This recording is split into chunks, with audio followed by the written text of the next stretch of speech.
Meron tayong Biblia. Buksan natin ito sa Genesis chapter 3 from verses 1 to 10. Ngayon po ating binasa, alam natin, kabisado natin ito na ito'y tungkol sa kasaysayan ng original sin. Original sin. Kasi natin yung original, yung kung pinagmulan ng kasalanan. At ang nais ko kong bahagi sa atin ay pinamagatan ko kung ang kasalanan ba ni Adan ay kasalanan ko rin? Ang kasalanan ba ni Adan kasalanan ko rin? Kain na natin. Panginoon, ang inyong mga salita ay spiritual at ito'y maunawaan lamang sa paraang spiritual din. Kaya aming hinihiling ang tulong ng iyong banal na Espiritu na siya magturo sa amin ng liwanag ng karuan ng inyong mga salita. Huwag niyong pong tulutan na unawaan namin ito sa aming pong makasalanan at makalaman na pangunawa, kundi magpasako po sa turo ng banal na Espiritu. Tulungan niyo po ang inyong pagtagapagturo na huwag pong manangan sa laman, kundi manangan po sa Espiritu. Ito ang dalangin sa pangalan ng Panginoon Jesus.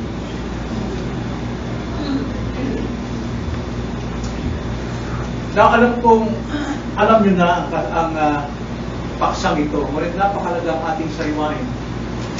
Sapagkat marami po sa ngayon ang nagdi-deny na bakit ako sisisihin sa kasalanan hindi ko itong ginawa. At saka isa pa, ang kasalanan ginawa ni Adan ay libo-libong taon na nakalipas. Halos higit kumulang 6,000 taon na ang nagdaan. Bakit ako sisisihin dyan? Now, alam natin si Eva ang unang nahulog sa kasalanan. Right? Kung ating papansinin, si Eva mayroon siyang alam tungkol sa salita ng Diyos. Tungkol sa utos ng Diyos. Alam natin ang utos ng Diyos. Ito ay inutos kay Adan. Personal na inutos ng Diyos kay Adan. Genesis chapter 2 verse 16 to 17 na makain nyo lahat ng bunga ng punong kahoy sa buong paraiso, wag lang doon sa 2 puno na nasa gitna at doon sa isang puno na nagbibigay ng kaalaman ng mabuti at masama. So, ini-imply doon na walang alam si Adan tungkol sa kasama, kundi ang alam niya kabutihan ng Diyos. At ang inunang targetin ni Satanas ay hindi si Adan, kundi si Eva. At ang sabi ni Satanas kay Eva sa verse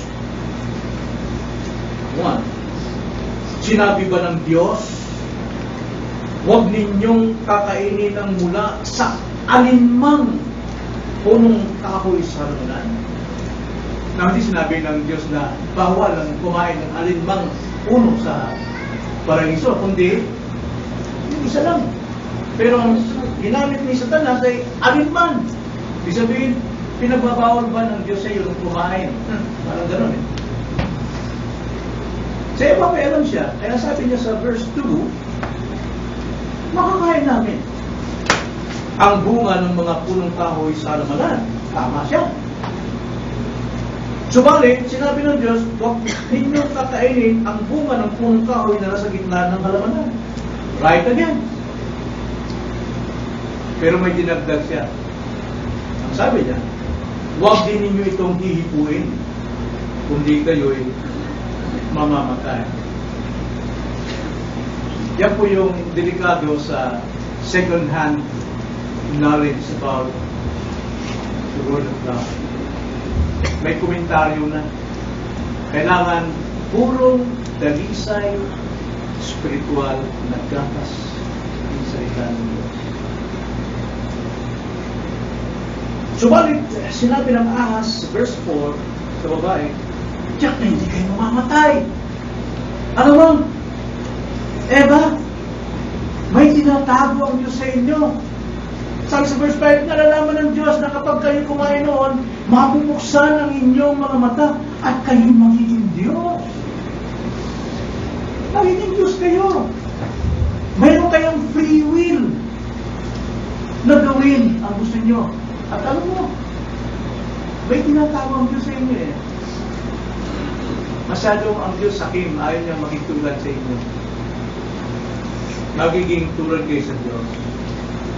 Paano? Malalaman ninyo ang mabuti at masama. Alam ba natin mabuti masama ngayon? Yes. Bakit? Diyos ba tayo? Hindi. Nalaman natin what is good and what is evil, bunga ng ating kasalanan. Bunga ng kasalanan. So, si Eva, ang unang natukso. Pero ba't hindi siya sinisi ng Diyos? Bakit hindi siya pinaratangan ng Diyos? Bakit hindi kay Eva i-judge ang lahat ng kasalanan ng tao? Kundi kay Adan. Si Adan, alam niya ang salita ng Diyos, pero hayag ang kanyang mata, bukas ang mata, willing na willing siya, at sadya niyang nilabag ang utos ng Diyos. Bakit kaya? Mahal niya si Eva, kusing damayan. At dahil doon, lahat ng magiging anak ni Adan at Eva, taglay nila ang kasalanan ni Adan. Taglay nila ang original sin. Bakit? Dahil si Adan, siya yung head of all creation. Siya yung unang-una. At hindi lang yun, siya yung federal head. Siya yung representative ng lahat ng tao. Kaya kung anong ginawa ni Adan, pagamat 6,000 taon na nakaraan, ngayon pa lang tayo sinilang, inandun na tayo sa sabakan ni Adan, sinapupunan ni Adan, at kasama tayo lumabag ng utos na yun. Kaya nga, malaki ang pananagutan ng lalaki. Lalaki ang inatangan ng Diyos na mangulo. Simula sa bansa, simula sa mababang katungkulan, hanggang sa iglesia, lalaki dapat ang mangulo at hindi babae. Hanggang sa pamilya, lalaki dapat ang mangulo at hindi ang babae. At yan ay nakalagay, nakasulat sa Genesis. Ano ang Genesis? Genesis means beginnings. Beginning of all beginnings. Sa mga kapatid, anong nakasulat sa Biblia, sa Genesis, yun ang magiging bunga hanggang sa kasalukuyan. Kung sinabi sa Genesis, babae at lalaki lamang ang pwedeng mag-asawa, dapat hanggang ngayon. Yun ang pattern ng creation. Hindi pwedeng labagin.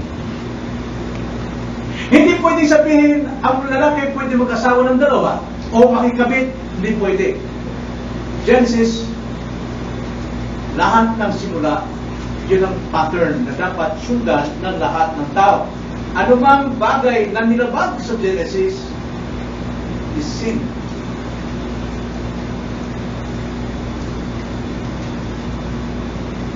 Kaya tayo, lahat naging lahi ni Adan sa pagkakasala. Kaya taglay natin ang original sin. At ito'y mapapatunayan maging sa Bagong Tipan, Romans chapter 5 verse 12. At sabi sa Romans chapter 5 verse 12, kaya kung paanong sa pamamagitan ng isang tao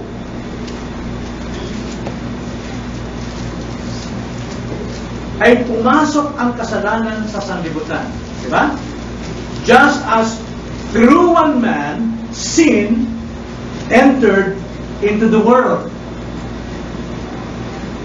And because of that sin, death through sin. Kamatayan. Mayroong kamatayan. Kaya dumating sa lahat ng mga tao ang kamatayan. Why? Yung pong sekreto dyan eh. Because all sin. Na yung sin po dyan, yung S-I-N-N-E-D, past tense, nangyari na, pero actual na ginagawa at the present time, continuously. Aktibong ginagawa. Kung ano yung original sin na ginawa ni Adan, siya rin original na ginagawa natin sa kasalukuyan. At yan po ay malalaman natin ngayon.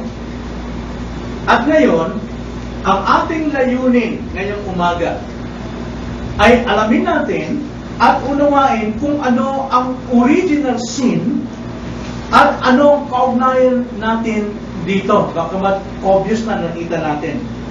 So anong sinasabi ng Biblia tungkol dito? Tingnan natin sa tatlong bahagi. Una-una, the meaning. Kahulugan ng original sin.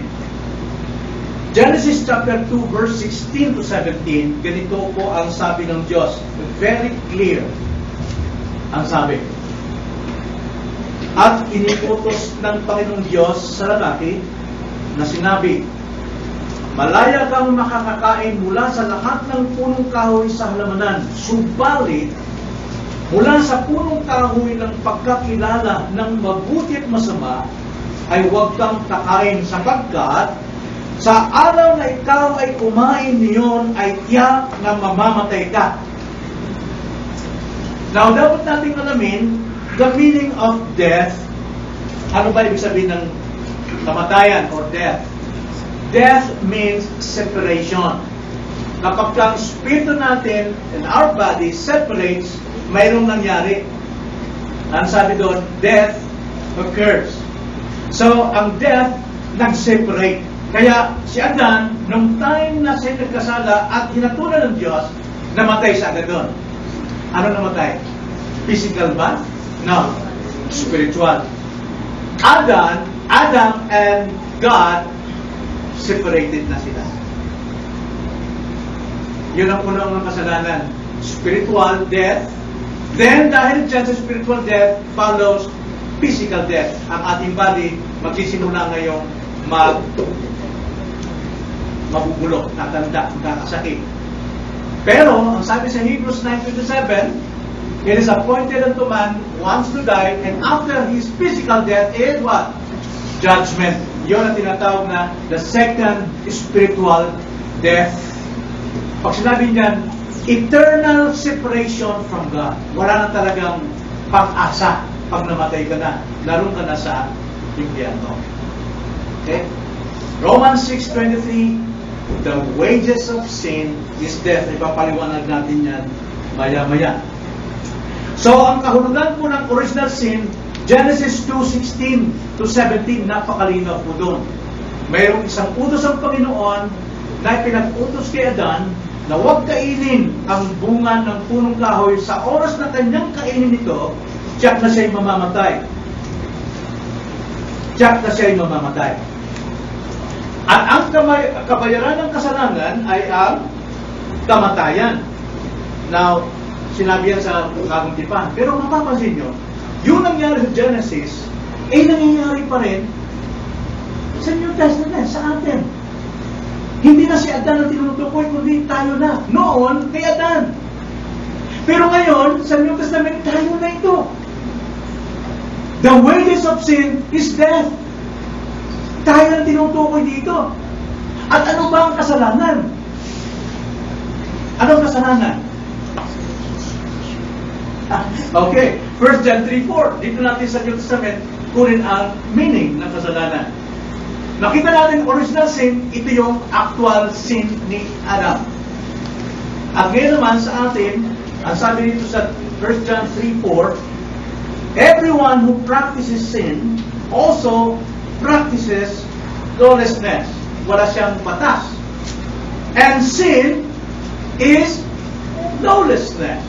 Ang kasalanan ay ang paglabag sa utos.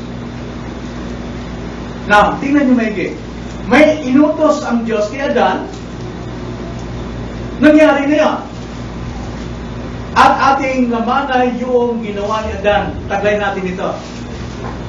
At ngayon, muling itinuro sa atin, the wages of sin is death. Because sin is the transgression of the law. Tayo nang tinutukoy dito. Tayo yung transgressor. Dati si Adan. Ngayon, tayong tinutukoy dito. Dapat nating makita ito, no? Original sin ay paglabag sa Diyos kay Adan. Pero, yung pong ating minamang kasalanan na original sin, yun pa rin ang ipinagbabawal sa atin. Ngayon. Now, doon po sa paglabag ni Adan, sa original sin, meron itong tatlong bahagi bago mangyari. Alam natin to. Tignan natin, ano nangyari? Verse 1 ng Genesis 3. Ang sabi nito ni Satanas, sinabi ba ng Diyos, huwag ninyong kakainin ang mula sa limang punong kahoy sa tanaman? Anong ipinapahiwatig dyan? Ano in-imply dyan? Si Satanas dito, siya ay nag-impose kay Eva na huwag kang maniwala sa salita ng Diyos. Di ba? Sinasabi niya, hindi totoo sinasabi ng Diyos. Nagtatanim siya ng doubt sa Diyos. Nangyari ba sa atin yan? Okay, nangyayari yan. Then ikalawa, sa verse 4. Ang sabi nito, subalit sinabi ng ahas sa babae, tiyak hindi ka mamamatay. Yung tinuturo nito ni Satanas, china-challenge niya ang Diyos na kung gagawin mo ito, hindi na mamamatay talaga. Hinahamon ng Diyos. Then, ikatlo, verse 6. Tingnan niyo sabi sa verse 6. After na i-question ni Satan ang word of God, after na i-challenge ni Satanas ang God, at nalagay ito sa puso ni Eva, ngayon sa verse 6, tingnan niyo resulta. Kaya, nang makita ng babae na ngayon, na ang bunga ng punong kahoy ay mabuting kainin, ng kalulugod sa paningin, na dapat nasahin upang maging matalino, siya ay pumitas ng bunga nito at kinain nito, at binigyan din niya ang kanyang asawa, na kasama niya, at siya ay kumain. Now, resulta po noon, noong doubt, pag-challenge sa salita ng Panginoon, pumasok na ngayon yung tatlo. Ano yung tatlong bunga ng temptation?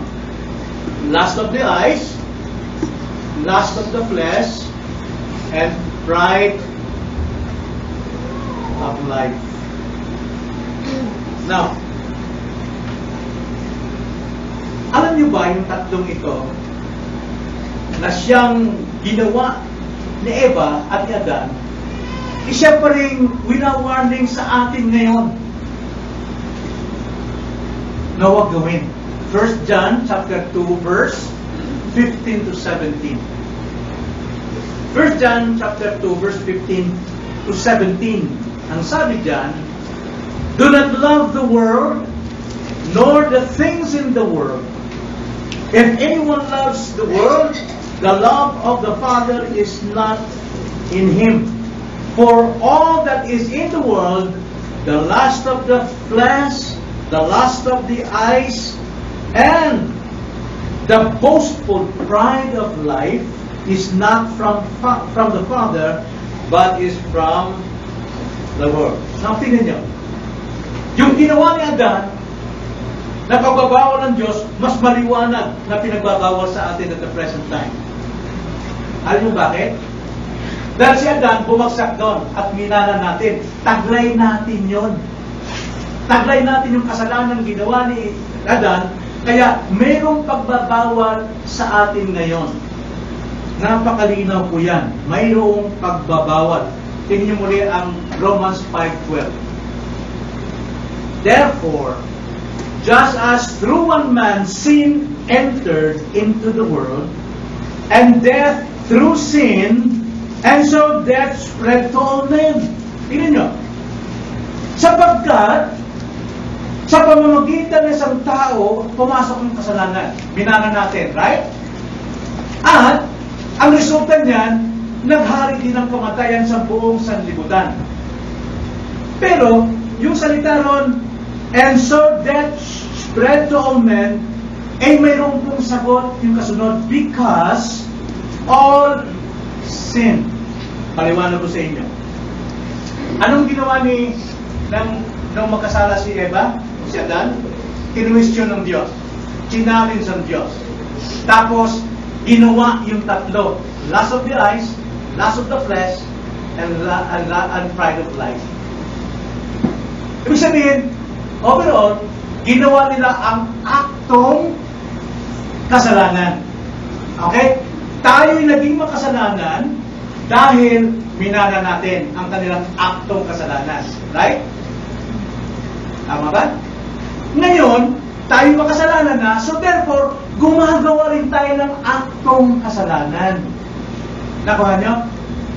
Yung original sin na binana natin, makikita natin sa ating aktong paggawa ng iba't ibang kasalanan. The same sin. Kaya nga, ang aking title dito, ang kasalanan ba ni Adan, kasalanan ko rin.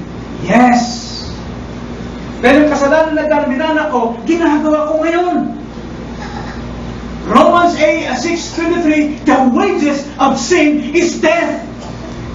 Kaya hindi ka dapat parusahan dahil doon sa ginawa ni Adan, kundi parusahan ka ng kamatayan dahil sa ginagawa mo ngayon. Bakit mo ginagawa? Because you have that original sin. Ay, pag nakasala ka, hindi kasi siya. Dahil may gold doon, no? Marami po nagtuturo ngayon na hindi naman ikaw gumagawang kasalanan. Minana mo lang yan. Pero actually, ang Diyos po, hahatulan tayo according to what we do. Ayon sa ating ginagawang kasalanan. Tayo po, hindi po nagiging makasalanan dahil tayo gumagawa ng kasalanan. Right? Tayo naging makasalanan dahil minanan natin ang kasalanan. At dahil tayo makasalanan, tayo gumagawa ng actual sin. Yung sinabi sa Romans 5:12, sorry muli. Death reigns because all sin. Egoist, active, indicative. Ibig sabihin, nangyari na, kaya gumagawa ka ng kasalanan. Kaya bawat isa, we have failed God. That's why the wages of our sins is death in hell.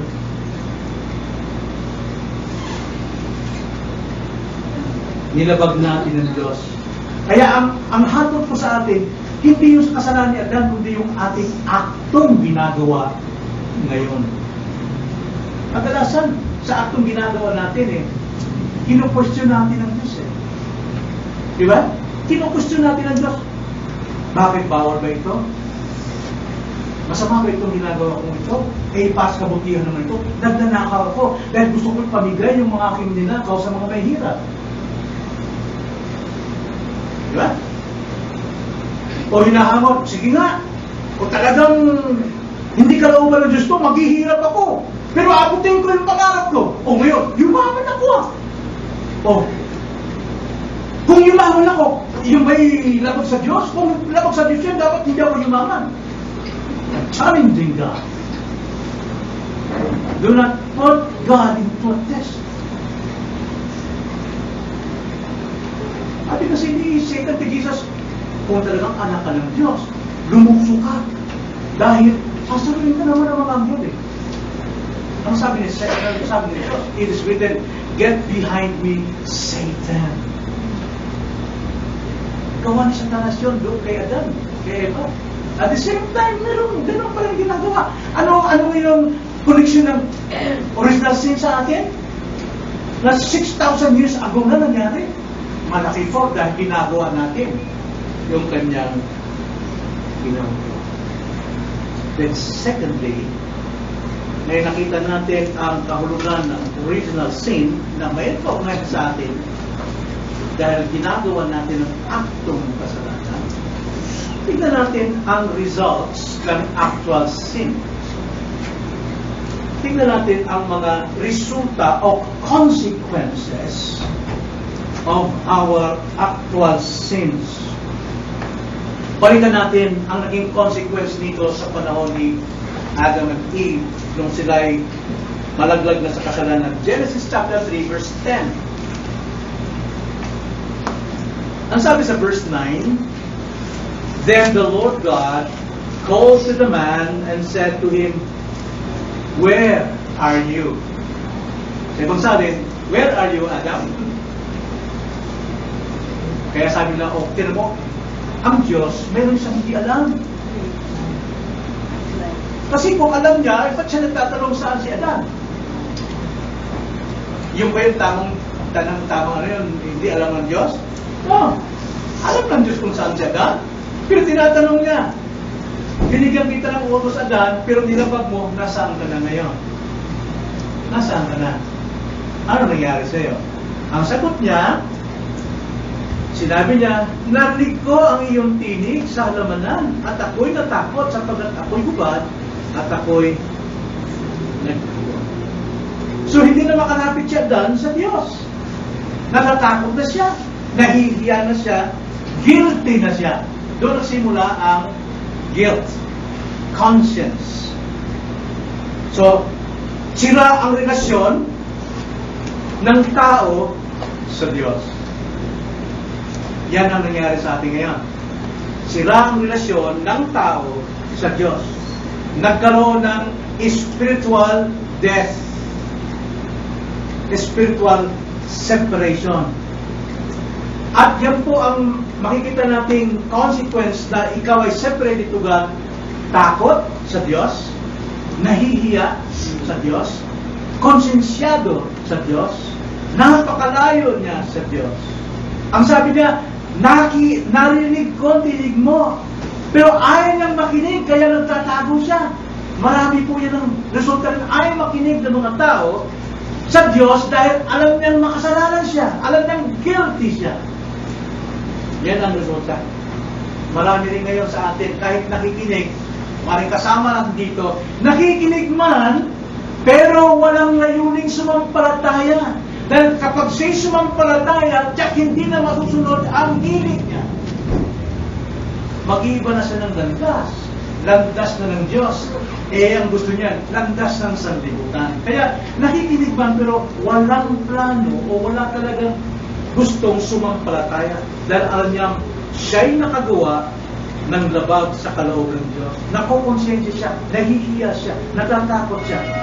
Kaya kadalasan sinasabi, kayo na lang tumabanal eh. Ako masama ako. Hindi ako lang masama. Pero yun ang resulta ng kasalanan. Tiyagan pa ba siya natin? No? Hindi, ikaw na yun. Ikaw na mismo aktong gumagawa niya. At hindi lang yun. Sira ang relasyon mo sa Diyos, ikalawa, sira din ang relasyon mo sa iyong kapwa. Dito, ginamit sa Genesis, sira ang relasyon ni Adan at kay Eva. Wala pa ng ibang tao, sila pa lang eh. Pero kapwa-tao. Ano nangyari? Basahin natin, Genesis 3, 11-13. At sinabi niya, sinong nagsabi sa iyo ikaw ay hubad? Sabi ng Diyos. Kumain ka ba ng bunga ng punong kahoy na inutos ko sa iyong huwag mong kainin? Anong sagot niya Dan? Sinabi ng lalaki, ang babaeng binigay mo sa akin, mga kasama ang nagbigay sa akin ng bunga ng punong kahoy, at hindi aking kinain. Sinisipa ang Diyos. Ikaw kasi nagbigay sa akin ng babae. Hindi naman naghahanap. Di ba pala ganyan? Ang binang buhay ito, yan kasing Diyos-Diyos mo eh. Nagbago ka kasi ng relihiyon. Kaya nagyan kong buhay natin. Nagkawindang-windang. Diyos pa rin. Sabi niya si Jesus. Hindi niya alam. Dahil siya'y makasalanan. Yun ang resulta na nalayo siya sa Diyos. Pero ang tao talaga, hindi niya pwedeng kalimutan ng Diyos at hindi niya pwedeng alisin sa kanyang puso ang Diyos sapagkat man was created according to the image and likeness of God. Ang tao ay nilikha ng Diyos ayon sa kanyang wangis, hindi itsura itsura, kundi His holiness, righteousness, wisdom, and knowledge. Nilikha tayo. Kaya nga, nung magkasala ang tao, na-marred, nabasag yung larawan ng Diyos na nasa Kanya. Kaya ang pagkaalam niyo sa Diyos, hindi na yung totoong Diyos. Sa bato, sa kung saan mga bagay. Kung sinong taong dinidiyos niya. Pero, alam niyang mayroong Diyos. Because mayroon siyang konsyensya. Dala-dala niya ang image of God. Every man is bearer of God's image. Bawat tao. Kaya itong nangyari dito, hiwalay na ang tao sa Diyos.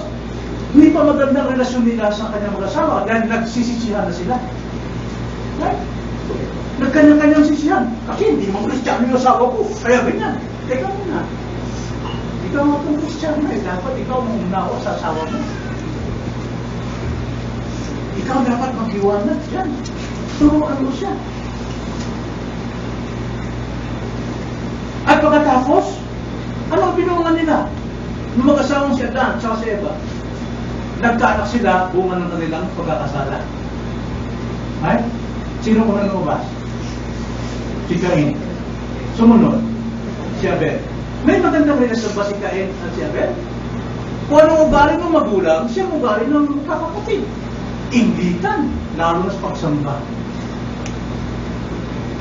Pareho silang sumasamba, pero si Cain, inis na inis kay Abel. Naiinggit siya dahil pinagpapala ng Diyos ang kanyang pagsamba. So anong ginawa? Pinatay niya ang kanyang kapatid na si Abel. Yun ang naging bunga ng original sin na minana. Pinatay ang kanyang kapatid. Pagsamba ni Cain is through pride. Pagsamba ni Abel is faith. Pero hindi magkaugma yan eh. Pride and faith. Mag-aaway talaga yan sa bahay.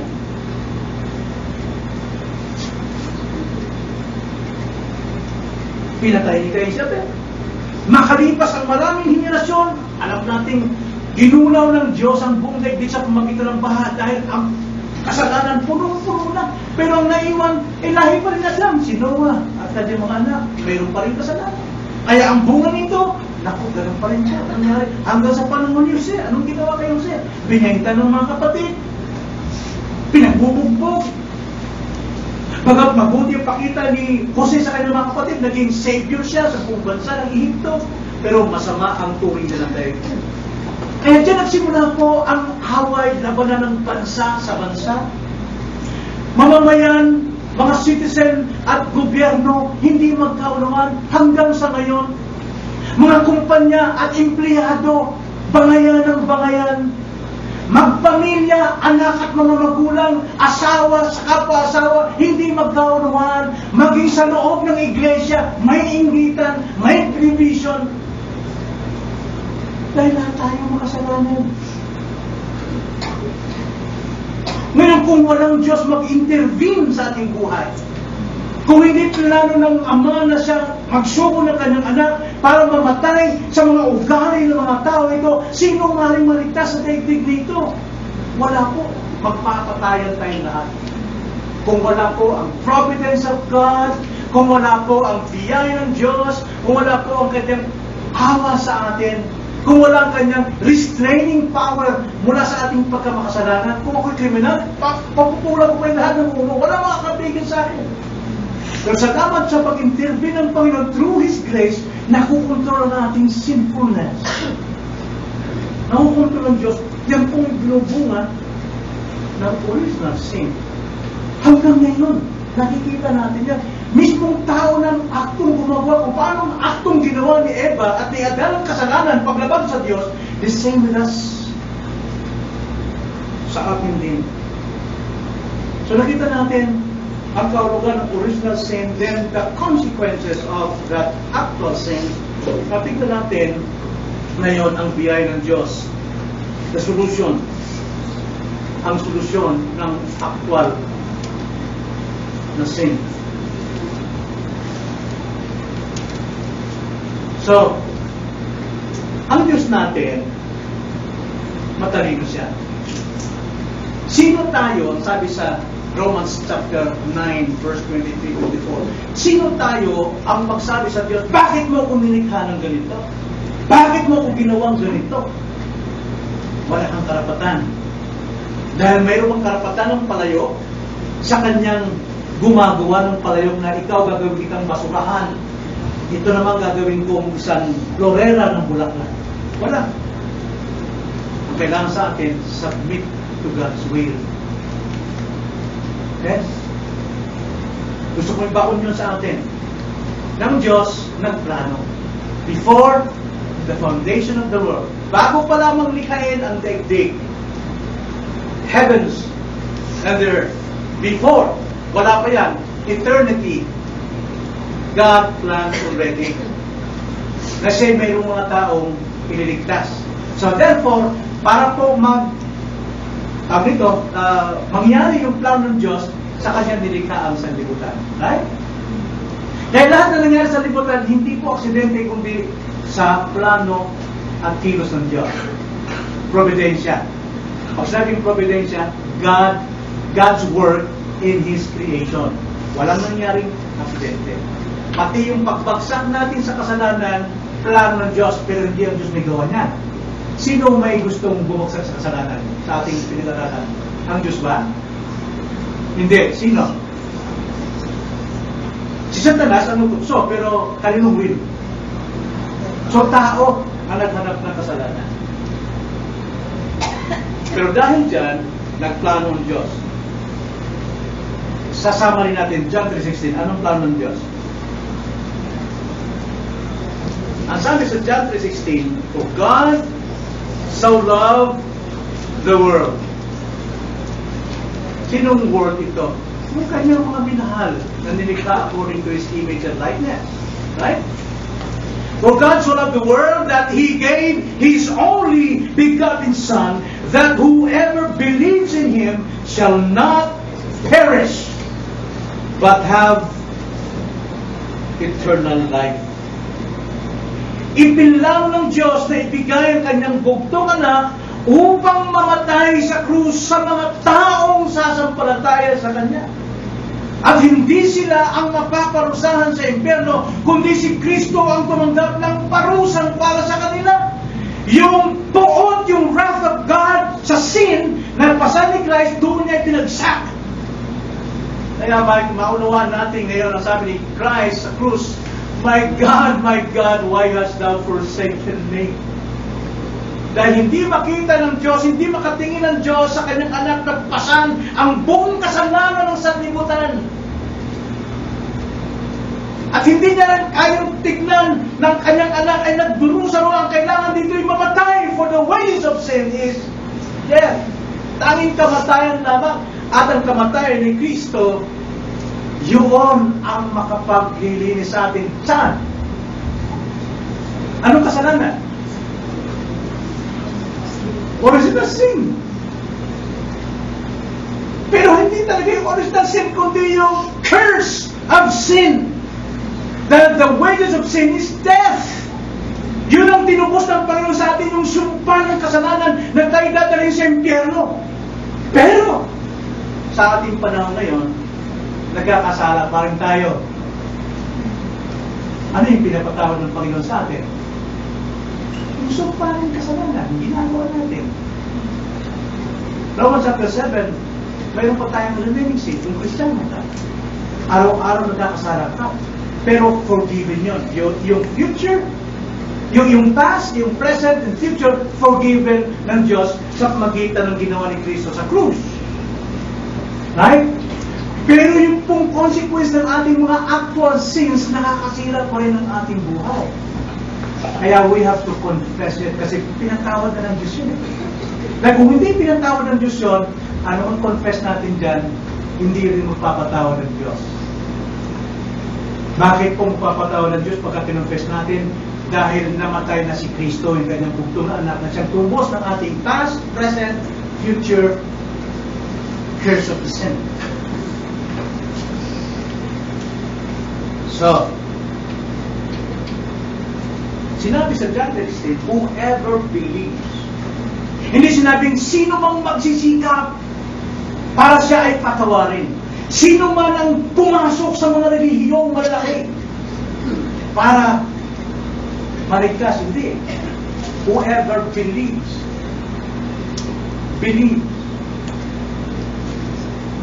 Sino po ang sumampalataya, maliligtas.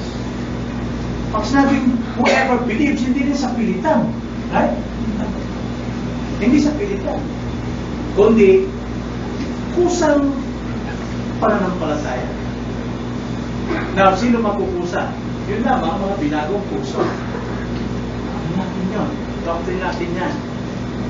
Na pagdating ng kapangyarihan ng Diyos sa buhay ng isang tao, siya'y magpupusa na magbibigay luwalhati sa Diyos. Siya'y na born again. Pagdating ng kapangyarihan. So therefore, hindi po sa pilitan, kundi biyaya ng Diyos na baguhin ang puso ng isang makasalanan upang siya ay sumampalataya sa Panginoong tagapagligtas. Kaya pumapasok yung tanong, alin na una? Born again o salvation?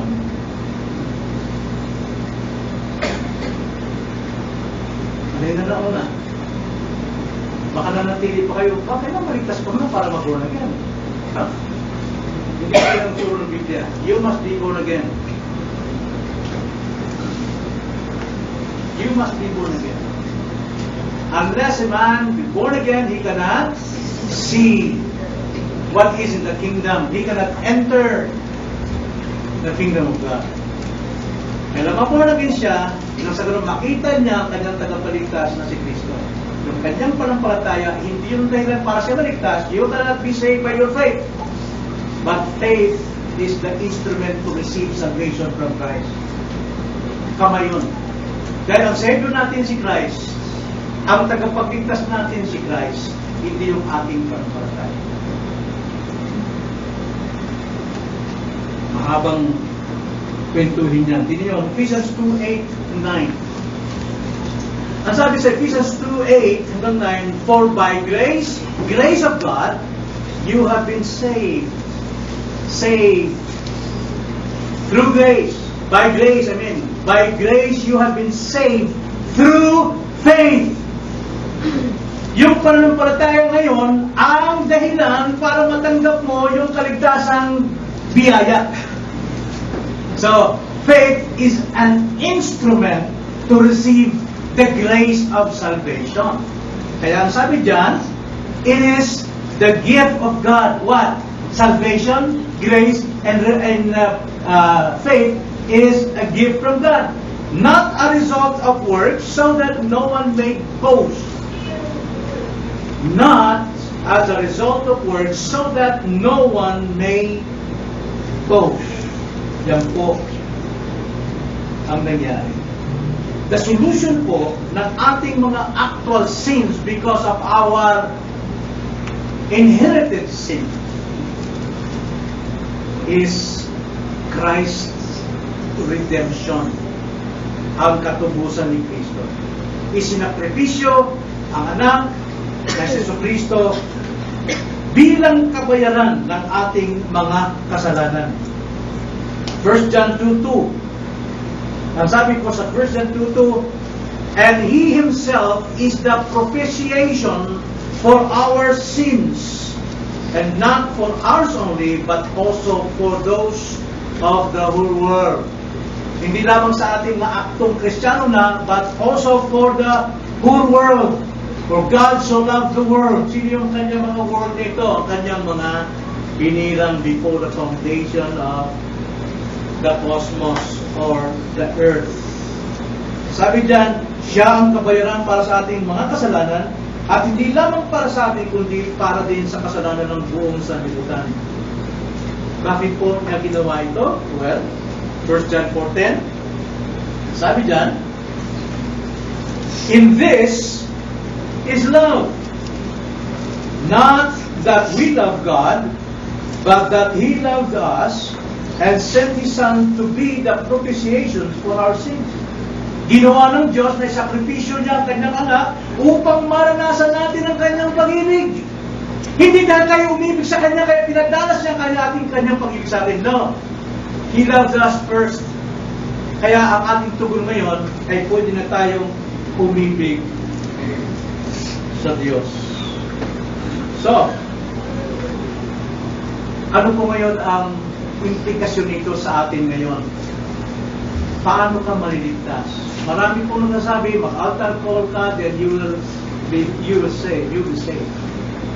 Gawin mo ganito, sundin mo yung sinner's prayer ni pastor, then you will be saved, and the pastor will proclaim that you are a Christian. Now, ang sabi sa John 3:16, for God so loved the world that He gave His only begotten Son, that whoever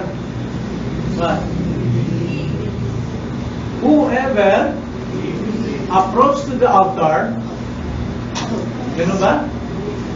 For whoever believes in Christ. Kahit nakaupo ka lang, kung ikaw'y sumasampalataya, maliligtas ka. At hindi sa magitan ng iba't ibang pamamaraan ng tao. Kaya para sa mga Kristyano, ngayon, dahil tayo tinubos na sa kaparusahan ng kasalanan, past, present, and future, hindi na tayo magsisisi sa ating kasalanan. Tumanggap tayo ng anong klaseng repentance mayroon tayo? Repentance unto life. Every day, we have to confess our sin. Kasi, ang promise ng Panginoon, if you confess your sins unto Him, He is faithful and just to forgive you. Bakit po? Tapos nang ginawa ni Kristo, kanyang pagpapakamatay alang-alang sa iyo. Kaya nga, hindi ka mag-fail. Kaya huwag ka nang magkimkim ng kasalanan. Huwag ka nang magtago ng kasalanan. Hindi na dapat maging buhay ng Kristiyano yan. Lumago ka na dyan. So, sa ating mga naligtas na sa kaparusahan ng kasalanan, mamuhay na tayo bilang mga tinubos sa sumpa ng kasalanan. Mamuhay na tayo. Ang sabi ni Paul, Galatians 2:20, sino kapag-recite na? I have been crucified with Christ. Hindi ko balik kami sa atin yun. Galatians chapter 5, Galatians chapter 2. Now, ito po yung sa mga Kristiyano.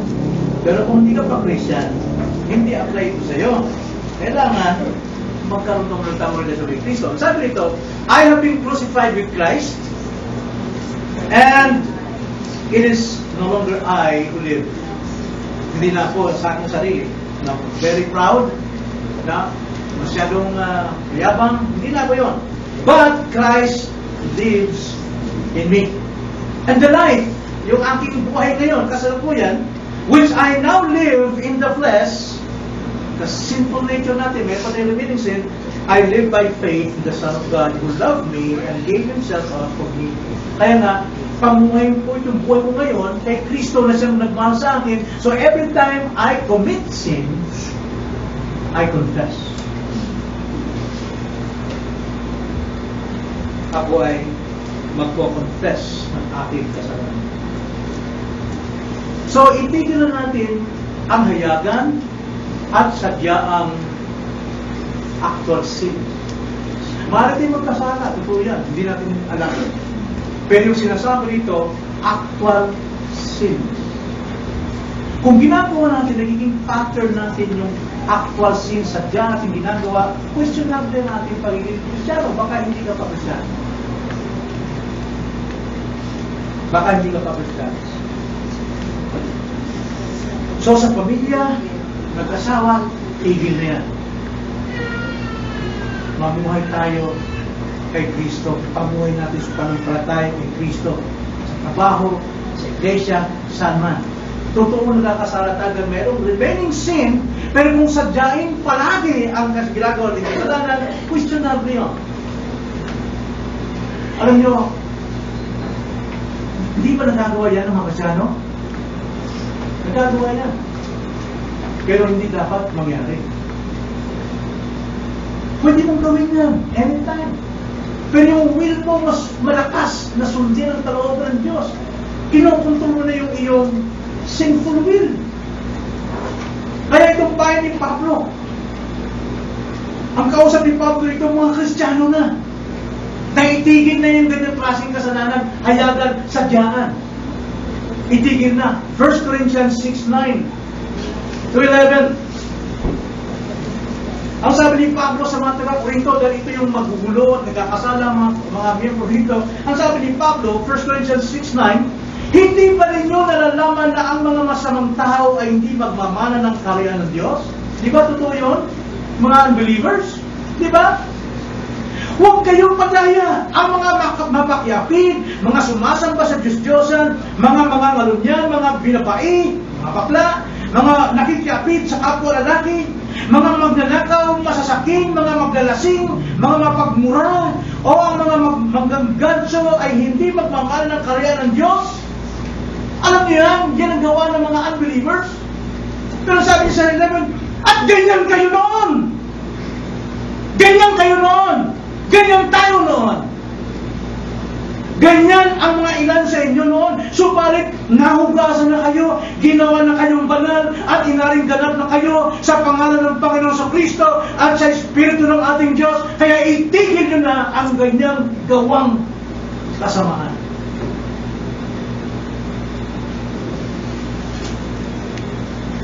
Such were some of you. Ganyan ang buhay natin. But you were washed, but you were sanctified, but you were justified in the name of the Lord Jesus Christ and in the Spirit of God. Kaya sabi ni Pablo, Romans 6:11 to 16, ang sabi ni Pablo rito, gayon din naman kayo, ituring ninyong kayo'y tunay na mga patay na sa kasalanan, ngunit mga nabubuhay sa Diyos kay Kristo. Kaya huwag na ninyong paghariin ang kasalanan sa inyong katawang may kamatayan upang masunod ang mga pagnanasa nito. Pwede pa palang gawin ng Kristiyano yan. Pero mas malakas po ang conviction ng Holy Spirit na hindi mo dapat gawin yan. 13, at huwag din ninyong ihandog ang mga bahagi ng inyong katawan sa kasalanan bilang kasangkapan ng kasamaan tungo sa kasalanan, kundi ihandog ninyo ang inyong sarili sa Diyos na tulad sa mga buhay mula sa mga patay at ang mga bahagi ng inyong katawan bilang kasangkapan ng pagiging matuwid tungo sa Diyos. Now, excuse me. Marami nagsasabi sa akin, may kalayaan tayo, pastor. Pwede tayong uminom ng alak, pwede tayong uminom ng beer. Okay, magagawa niyan. Pero dyan ako mahina. Dyan binagsak ang buhay ko. Dyan ako binusapos ng bisyo. Bakit ko siya bibigyan ng pagkakataon sa bahagi ng aking katawan? Hindi na ako ganun eh. Hindi na ako ganun. Bakit ko gagawin eh? Bakit ko bibigyan ng pagkakataon ang bisyo sa buhay ko? Alam ko, patungo ito sa kasamaan. Alam natin kung paano ang Espiritu Santo nagkukontrol ng isipan ng Kristiyano, ang alak din, pwedeng kontrolin ang isipan ng tao. 14, sapagkat ang kasalanan ay hindi makapaghahari sa inyo, sapagkat wala kayo sa ilalim ng kautusan, kundi nasa ilalim ng biyaya. Ang sabi sa kautusan, ikaw ay makasalanan. Ikaw ay papuntang impyerno. Pero sabi rin ng banal ng biyaya, ikaw ay tinubos ni Kristo. At ang kaparusahan para sa iyo sa impyerno, si Kristo namatay para sa iyo. Sampalatayanan mo si Kristo. Ako'y nasa biyaya ng Diyos at wala masulpa ng kautusan.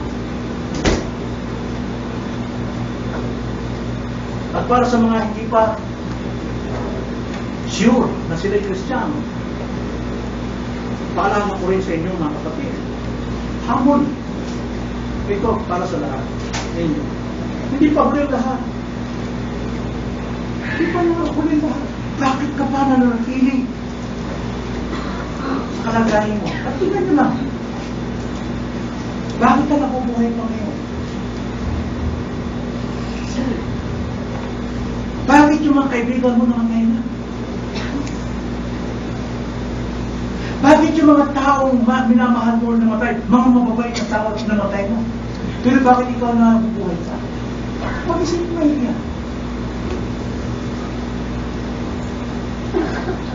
Mayroon kaming pag-usap ni Aling Victoria kanina. Alam natin ang history niya.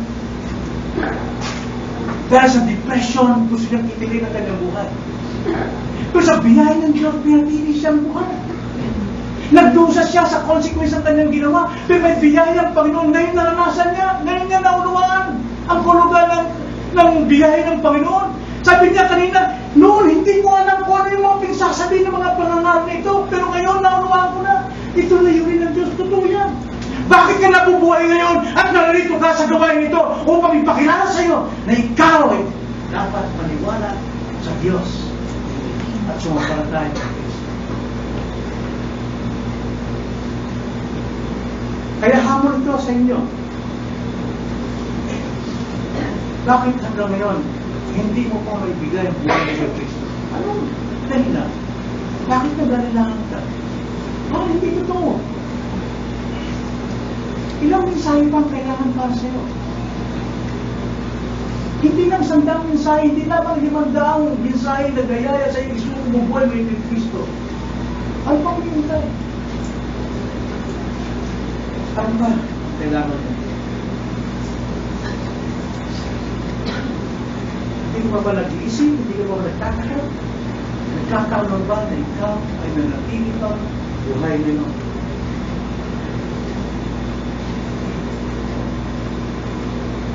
Second Peter 3:9, pagmuling talata, sabi, the Lord is now slow about His promise.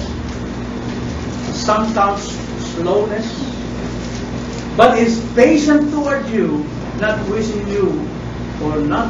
for anyone or any to perish, but for all to come to repentance. Anytime pwede tayong tikla ng buhay ng Diyos pero iyaya na sa atin, nandito pa tayo.